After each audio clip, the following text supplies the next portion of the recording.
Tappet Brothers, and we're broadcasting this week and this week only. Yeah? From the Mirage. No.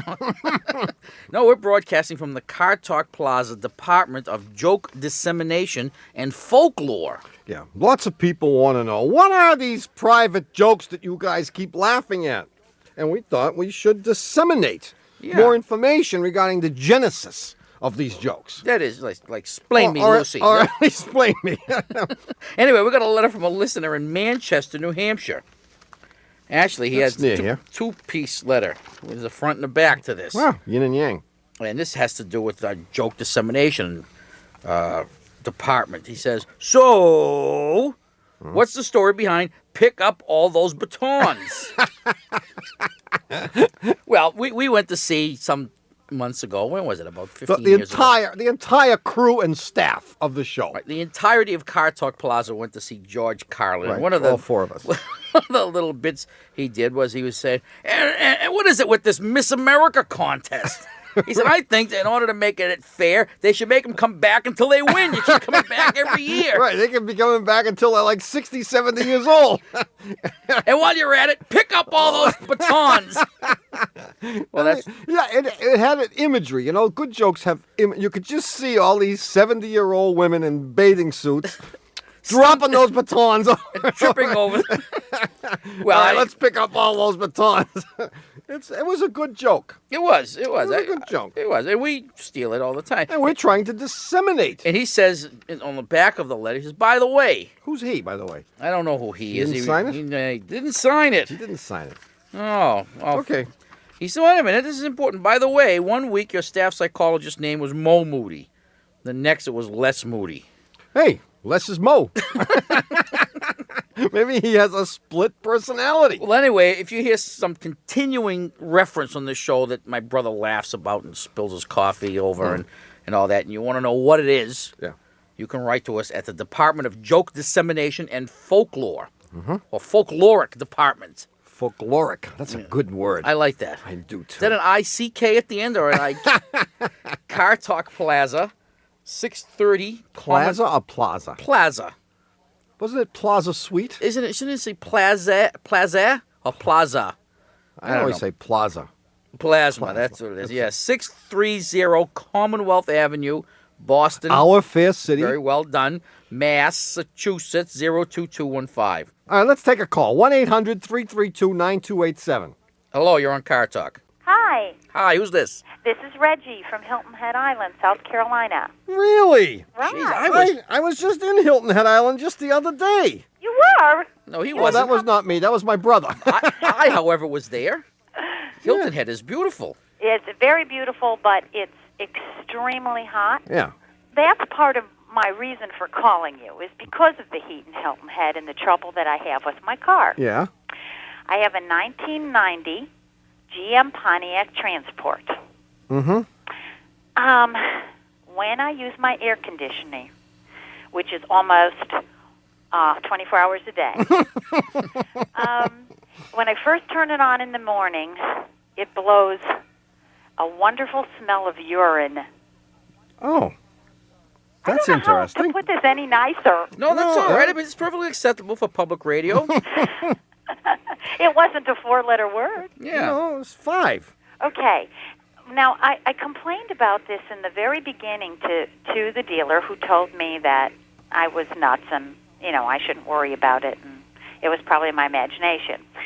Well, in the fact that I'm a little bit worried I might kill the entire Girl Scout troop with Legionnaire's disease, I called GM, and they said that they had developed some sort of a blower to install in the car, which they went ahead and did. It took them about 5 hours to install this.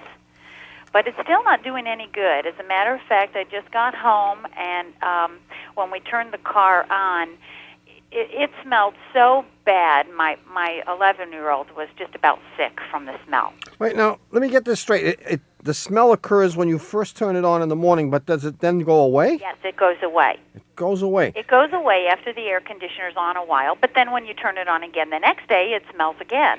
And GM, what is this blower? GM acknowledged this. Yes. They did a full urinalysis on this thing or what? And they acknowledge that this problem does exist.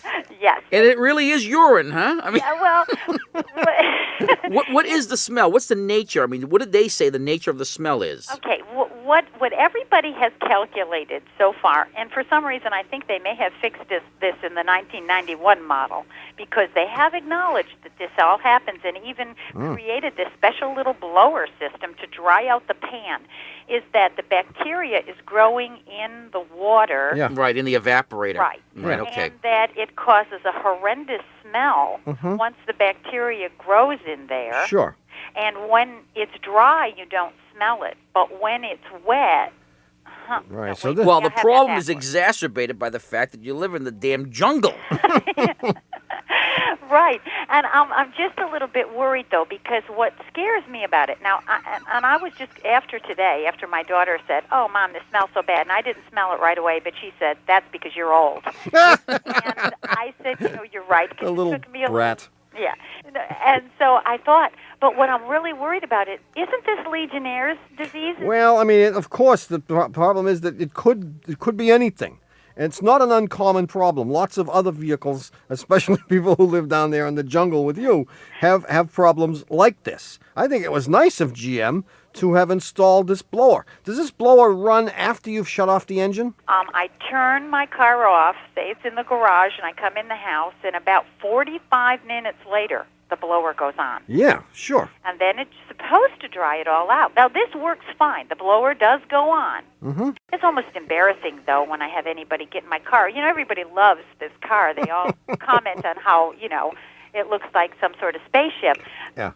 But then when they get in it, smells and I turn on they say, "Well, it looks nice, but let me out." A spaceship without proper sanitary facilities. I don't know if the astronauts are having this problem. Well, they may, but they're a tough crew, I guess. See, that's what I'm worried about. If I'm blowing, Legionnaire's urine disease. spores in the car is Well, one thing. mold spores don't necessarily bear Legionnaire's disease. I mean, that was a weird situation anyway.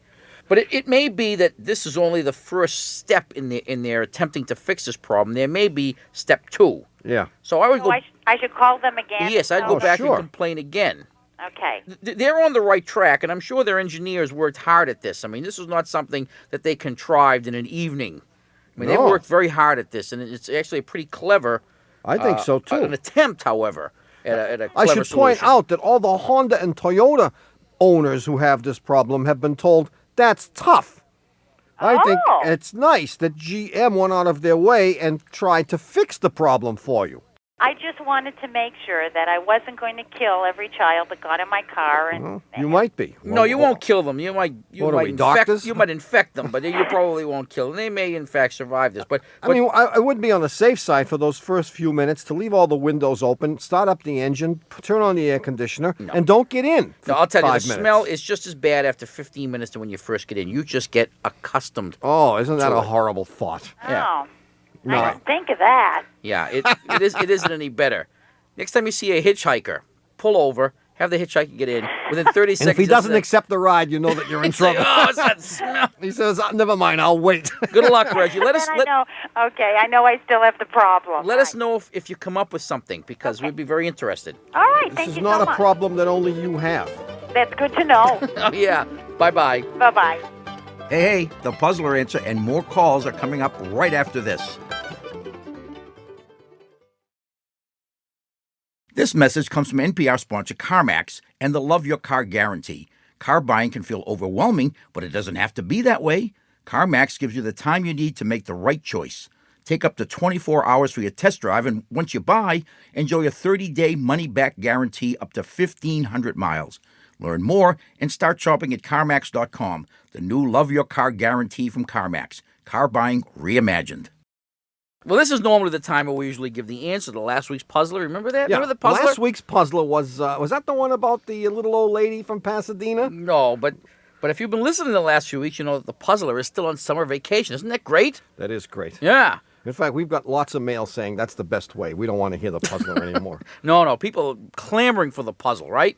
I mean, they're out there now with the signs. We want the puzzler. Anyway, if you have a puzzle that you think we can use that might be better than some of the lousy ones that we use all the time, feel free to write to us at Puzzler Tower, Car Talk Plaza, WBUR, 630 Commonwealth Avenue, Boston. Our fair city. Very good. Massachusetts, 02215. And if we use your puzzler on the air, Won't that be nice? it would be wonderful. If you want to call us, the number is 1-800-332-9287 or 617-353-6350. Now, what if we do use that puzzle? We're going to give them a present? Little prize? Copy of our book, right? Sure. Copy of our great book, the title of which is... What is the title? I don't know. Hello. It's yellow. Hello, you're on Car Talk. Hi, Hi, who's this? my name is Holly Brookman. I'm calling from Denver. Hi, Holly. What's Hi. up? Well, let me tell you, I have a story for you guys. Yeah. It's not about my car. My car is great. I have a Datsun 510, 78, 121,000 miles on, and it's running like a charm. But this problem I have is with my friend's car. It's a Saab, and we took it to New Mexico. She was driving, and we were driving for a few hours, and we got into this very small town right before we got to New Mexico. You notice how I avoided jumping in and asking you if it was going to be a sob story? You have But very good I couldn't hold back any longer. Couldn't hold for long. I saw him starting to shake. It's Okay. a sob story. It's a sob story. So there you were driving along. You were on your way from Colorado to New Mexico. Right. And we stopped in this small town to get gas and called Antonito. That's in Colorado. And, of course, there's no Saab dealerships around for hundreds of miles. And, of course, the car broke down. But guess what? I was the one that broke the car. What'd you do? Well, she asked me to drive. I got into the driver's seat. And you know how the ignition on a Saab is kind of down? I don't know if you know. Isn't it You must stupid? know. Yeah, it's down on the console. I mean, Right, the right. Saab 9000 has finally done away with that nonsense, but for thousands of years, literally thousands of years, Saab, for those of people who don't know, have put the ignition switch down between the two seats, and you can't get the key out of the ignition unless the shift is in reverse. Moreover, you could never have a bench seat. Well, you know, Exactly. it wasn't that we couldn't get the key out of the ignition, but I started it, and there is an S to turn the key to the start position. Yeah. I guess it should spring like a couple millimeters, Oh. and it didn't spring. Oh. Stuck in the start position. So and you she drove. turned it off, and she said, "Try it again." So then I tried it again, and nothing happened. I broke her car. Oh. And I felt really responsible. And, of course, she had a fit and was making comments like... Pushed you out of the car, right? In Antonito, Colorado. God. Wait. Was she belligerent about this? She was really upset at me like I broke her car. And Well, that's what I mean- trying to ask you guys, did I break her car? Well, I mean, what's the definition here? How old is this Saab? I think it's an 83. An 83 Saab 900. Yeah. Now, Wait a minute. Let's reconstruct the past here. Where were you on the night of... wait, was this the first moment that you had gotten in the car to drive? Yes. And Yes? I tried to start it on the second time, and that's when it broke. Oh, so you had never driven the car before? I've never driven a Saab before. I've only driven my Datsun. Well, I mean, And that's what she was saying, that Datsuns aren't as nice as Saabs, and that's probably why. Oh, in other words, you were like a ruffian. oh, come on. She accused you of ruffianism. In other words, she thinks you ran roughshod over her ignition switch and broke it. Yes. well. What happened to the car? What did I do to it? Well, you broke the ignition switch. You broke her damn car and you should pay her. I mean, it broke. Yeah. I mean, whether or not you broke it is something. You happen to be the mechanism by which the thing broke, but I don't know that you could find fault with what you did. Well, let's get right down to the important stuff. Obviously, she got it fixed. Right. What did it cost? $150. How much of it did she ask you to pay? $180. She didn't ask me to pay any of it. Oh, But you're not speaking but you're anymore. not friends anymore. She probably wasn't worth having as a friend. Anyone who's that picky and touchy about her lousy, stupid little Saab. Do Saabs do that, though? No, I mean, that's the sort of thing that could happen to any car. Ignition switches break all the time. They never break. And whether or not you broke it We've never because of replaced one of something... the Saab in 20 years. because it was defective. It was old. The car is 8 years old. Yeah, really. Sure, I mean, big deal. Big deal. Picky. Did you offer to pay? Yes, I did. I And said she that I felt really indignantly bad. refused? Well, she said that it wasn't, not to worry about it. That's all she said. She Yeah. seemed kind of Sure. Right. Don't worry about it. What else? Just don't ever call me again. Did she scratch you off of her Christmas list or what? I'm pretty sure. Yeah. Yeah, so that's it, huh? But, it's a funny thing because there are lots of situations, I would guess, where someone uses somebody else's car and something breaks. Yeah. And there's always the question, why did it break? Was it because of this person? And, I mean, you're hard-pressed to know that's why. Because maybe the thing was ready to break anyway. What if she had been driving at that particular woman? Is she trying to make us believe that thing would not have broken? Would not have broken. Hawley broke it. And I think in situations like this, the fair thing to do is to split it. Yeah? Whether she wants the money or not, force her to take it. Well, I don't know. No, why bother? They're not friends anymore. You think $75 is gonna retain this friendship? No. Yeah, you're right. The friendship is over. Say the hell with her. Save the $75. If you sent her a check for $75 and said, "Hey, you want to be friends again?" she might say yes. But could you ever believe her? Well, you want to test that? Send her 20. Okay. See you later, Holly. Okay, thanks very much. All right. Bye-bye. I mean, if I got mad at everybody who broke something in my car, I wouldn't be speaking to anybody. I know. But Anyone who gets in the car, something breaks. Do I blame anybody? No, because I know that it was just ready to break anyway. But there are cars and there are cars. And Well, that's the trouble with having a car that's too nice. It is. I mean, when you got a real dog, you don't care. no. I mean, I got a big hole in my roof now. I didn't put it there, the but dog it's there. Maybe the dog did it. Who the heck? Who knows? It's not important. Freedom's just another word for nothing left to lose. 1-800. Don't you forget it. 332-9287. Hello, you're on Car Talk. Hello. Hi, who's this? This is T.R. Morris. I'm calling from Bellingham, Washington. Hi, TR. Is that like T.S. Eliot? No, Yeah. T.R., like Theodore Roosevelt. Yeah. Yes. Where you from? Bellingham, Washington. Yeah. It's about as northwest as you can get. Yeah. I know where Bellingham, Washington is. Oh. So do I. Yeah. So what? Sorry. What do you want? A goodie button? You got any? I'm fresh out. What's up, TR? Well, I've got a 1980 Ford, let's call it a passenger car. And Well, why we have to use euphemisms here? What is it? Is this like you know what it is. It's a quiz? No, it's a Fairmont. No, 1980, did you say? it's a Pinto. Oh, jeez. Well, we shouldn't laugh because I happen to believe that a Pinto is a very nice, well, not nice, a very reliable, at least, car. All right, what about it? Well, every morning when I start it up, I give it a good warm-up, maybe 1 or 2 minutes. And then when I step on the gas to go, it gives me about 10 feet of real good solid power, and then Broom. all of a sudden, nothing. And then it's like, galoon, galoon, galoon. And for like about another 15 or 20 feet, and then all of a sudden, vroom, it goes. And I haven't changed my foot on the pedal one bit. Also, you push the pedal down like a third of the way. Right. And, And you take off. well, you take off is It being gives a you generous, one little being impression. generous with the Being term. generous, right. You take off, and all of a sudden it loses all power. Does it spit and cough while it's doing this? Maybe a little bit. Maybe a little bit, and then it picks up Really- again and takes off. And then it goes. Yeah, Yeah. And classic. what's that? Yeah, it's a classic symptom. Classic. Classic. symptom. Yeah. I mean, Of? Not Vlasic, that's pickles. Classic.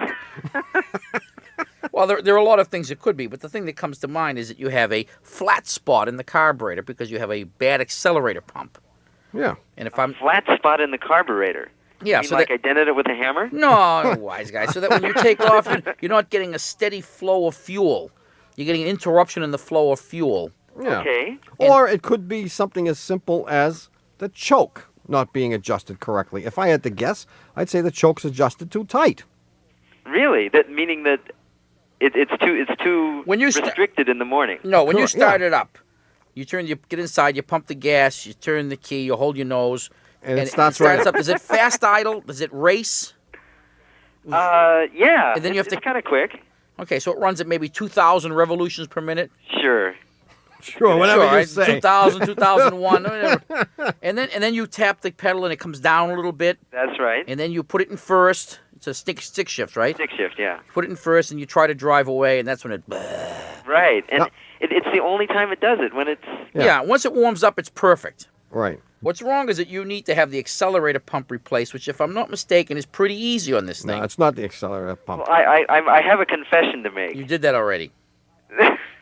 What? Another confession. I am a bicycle mechanic, and a couple of years ago I got pretty, I guess, nervy, and I decided that I needed to rebuild the carburetor. You know, every man must do that once in his life. And this problem has been since you did that. Is that right? Come on, fess up, TR. It seemed like it delayed about a year, and then it started. Oh, no, that's all right. If it delayed a year, then you didn't do it, because it would have happened immediately. Yeah, no, you did a good job. And you probably replaced the accelerator pump when you did that. He did. Proving that it's not the accelerator pump, it's the choke. No. You know, I'll tell you what's wrong. It needs a tune-up. The timing is way off. Have you tuned it up recently? No. No. I'll tell you what happens. When a car gets to be a certain age, people begin to believe that it no longer needs to have anything done to it. Right. You adopt the philosophy that when something breaks, you fix it. So therefore, people abandon things like regular maintenance, part of which is having the car tuned up. I realize that. Now, this car has points, doesn't it? That's a lot of good points, I think it's got a little box. Oh, it has a little box? Yeah, 1980. Oh, it might. 1980? I don't know when they changed over. But it may have electronic ignition, but that doesn't mean the timing. Sure it does. Have your mechanic check the timing. You mean pay somebody to work on it? Yeah, of course. No, I mean, you can do. You gotta go $11. Look, TR, here's what you have to do. All right. Have you put in spark plugs lately? Put some new ones in. Okay. Have you put in new spark plug wires in the last decade? Put some new spark plug wires on. Spark plug wires about 20,000 ago. 20,000. All right, they're okay. Distributor cap and rotor? No. Yeah, I did all that. 20,000 miles ago? Yeah. Needs it again. Oh. So do that again. And check the timing. Adjust the choke, and the problem will go away. It'll be one of those things. Who knows which one? But it's a half an hour's work. And if you do all that stuff and put an accelerator pump in, it'll be perfect. See you later. Good luck, TR. Okay, thanks a lot, guys. All righty. Bye-bye. The 80 Pinto was a much maligned vehicle. It was ugly. Ugly cars have trouble. You know, even if they're good. Just like the AMC Concorde. It was ugly. No, it was ugly and it was no good. No, it was great. It was great. Well, but just like ugly people, you know how much trouble you have in the world. If you were one of the beautiful people, you wouldn't have to be smart. You're going to be twice as smart when you're ugly. Trust me, I know this. We'll be right back with more calls and the new puzzler after these messages. Tappet Brothers, and we're here to answer questions, believe it or not, about cars and car repair and or simply to discuss life in the slow lane. Yeah. I want to discuss the slow lane, but not right now. No, not at this minute. Hey, listen, for those of you that are tuning in for the new puzzler, because this is the part of the show where we do the new puzzler, there isn't one. it's on vacation. Yeah. Be back in 2 weeks. I think 3 weeks. I would like us to do something. 4 weeks. Forget about the puzzle. This is more important. 5 weeks? I think we need to spend a moment in silence for the demise of Peugeot of America. You finally did it. I mean, Me? I didn't do it. I mean, talk about maligning. You personally, single-handedly, have driven that company out of business. I mean, Peugeot is still in business, but Peugeot of America is not. Peugeot has finally, as you probably have read in the newspapers, decided to no longer make their feeble attempts at selling their cars in this country. Right, and as one of their reasons, they cited click and collect the Tappet Brothers as the primary reason for flicking it in. And so we and Salman Rushdie have to go into hiding. Well, you know, it wasn't the car so much. No, and in fact, if you read the articles, most of the articles, the one I read was in the Wall Street Journal. And it mentions all of the items which we have been mentioning. Now, they didn't call us up to get those ideas that there was no parts available and the dealerships were few and far between and the cars weren't really all that great to begin with. And if you wanted to get it fixed, you had to just, forget about life for 6 months. We didn't make that stuff up. And there it was in black and white or gray, whatever the color of the Wall Street Journal. No, we didn't make it up, but we sure made sure that everyone found out about Well, it. I mean, they deserved it. And it's unfortunate that they are leaving us. But in the immortal words of somebody in Washington, when who quit one day? Someone retired or resigned. And someone in Washington said, well, the real question you have to ask yourself is, who's going to miss them? And the question is, who's going to miss Peugeot Certainly not us. Well, we won't have Peugeot to kick around anymore. That's right. We will miss them. Who are we going to do now? I don't know. AMC's gone. AMC is gone. I mean, Renault's gone. I mean, they're dropping like flies, man. All your favorites. There's going to be nothing left but Japanese reliable cars, and we'll be out of business. I know. No more French cars. No more English cars. Well, Roger Smith is gone. yeah. That's it. We'll have to turn in our resignation, I guess, huh? There are few Italian cars, but the ones left are great ones. Yeah, they don't sell any of them here either. Well, anyway, if you want to write to us for any reason whatsoever, and we love getting letters, my brother personally reads every letter that we get. I do. I read every letter. I even answer some. You do? It's so hard, though. You have to, write things. Yeah, I know. You have Stephanie do it. I don't. But if you want to write to us, you can, of course, write anytime you would like to Car Talk Plaza, Attention Tom, WBUR, 630 Commonwealth Ave, Boston. Our fair city? His fair city. My fair city. Massachusetts, 02215. You want to discuss the national speed limit policy? No. Okay. Let's do something fun. 1-800-332-9287. Hello, you're on Car Talk. Hello. Hello. My name is Suzanne Billadu, and I'm calling from El Paso, Texas. Hi, Susie. Suzanne. Oh, Suzanne. Suzanne, you said, right? Yes. El Paso. Yes. Oh, that's a wonderful town. It's a wonderful place. Is that what the quarterback does when he doesn't want to? El Punto, El Runo? Yeah. I think so. Well, how can we help you today? Well, I have two problems, and one I don't think is a very big one. You can probably tell me without any hesitation. When I start my car up in the morning, I get a loud whine, and I'm pretty sure it's a belt that's loose. Is your husband? Because I just had the belts and hoses changed out, and oil and lube and all this business to go on a trip about a month and a half ago. And one of the belts is now loose, and it's going yee yee yee yee yee yee. And I'm wondering if, though, after I get to about 15 or 20 miles per hour, if the hum that I hear kicking in would also be that same belt. Wait a minute now. I'm going to guess that this is a Ford car. Nope, it's a 86 Caprice Classic Chevrolet. Oh, yeah. And Great car, until that belt Caprice started Classic. whining, I did not hear that hum. When it makes the noise first thing in the morning, Yes, how long does that noise last? about 2 seconds. And then it goes away. Right. And then sometime later, you get the hum. Well, when I, put it in drive and start down the street, then I get to about 20, and I can hear a very slight hum. It's very low. It's often the case, and I don't know why this happens, that people will pick up. Is this one of your musings? No, now? this is borders on being a theorem. People will, in the face of one problem, will pick up what I call ancillary symptoms or noises. That is, the hum was always there, but once these guys screwed up with the belts, you began to look for other things that they probably did wrong too. I heard the hum before I heard the screech. But did you hear the hum before they put the belts on? No. As a matter of fact, I had all the belts and hoses and what have you changed to go on vacation to Houston. And after I got to Houston, that's when I first heard it. The hum kick in, and it literally kicks in after a couple of minutes. And is it a gradual hum? And does it get louder and louder as you go faster and faster? It does not get louder. Well, here's my suggestion. My guess is one of the belts is too loose, that's the screech, and one of the belts is too tight. Oh, I'll be darned. That's my guess. Okay. So they need to kind of equilibrate the belt tensions here. They need to bring one up and bring one down. But you think the hum is coming from the front? Yes, definitely. And that doesn't go away. Once the thing begins to hum, it hums all the time? It hums until I decelerate down below about 15 or 20. And then I can hear it kick back out again. I mean, it's possible that it's completely unrelated to what they did. It's possible that it was there before and you didn't notice it. And once your faith in their ability was shaken by the installation of the loose belt here, then you began to notice all the other things that were wrong with the car, and of course, justifiably blamed everything on these knuckleheads. You haven't noticed any difference in the steering by any chance? No, none whatsoever. No. The performance of the car, none whatsoever. Okay. I would ask them when they check the belts to also listen to the alternator. Okay. Because the hum could be an alternator bearing which is beginning to wear out. Right, and the alternator may know the words and won't have to hum. The only reason they hum is because they don't know the words. So you throw some sheet music under that hood, and the hum will go away. Yeah, they're like Rogers and Hart, usually.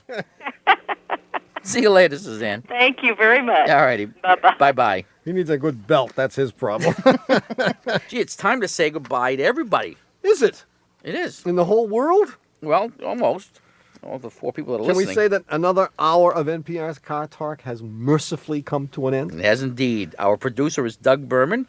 Where is Doug Berman? Our assistant producer is Dawn Jennings, who will be our new producer as soon as we get rid of we Berman. would fire Berman if we could find him, but we can't. We had production assistance from Stephanie Kuhl. Our engineer is Jennifer Loeb. Our technical advisor is the one and only John Sebastian Lawler. Bugsy Lawler. Our newlywed dean of the Department of Automusicology is Ken Rogers. Yeah, good luck, Ken and Gina. By the way, congratulations, guys. We hope if you have children, they look like Gina. Yeah, Because not like Ken. God. Our public opinion pollster is Paul Murky of Murky Research. Our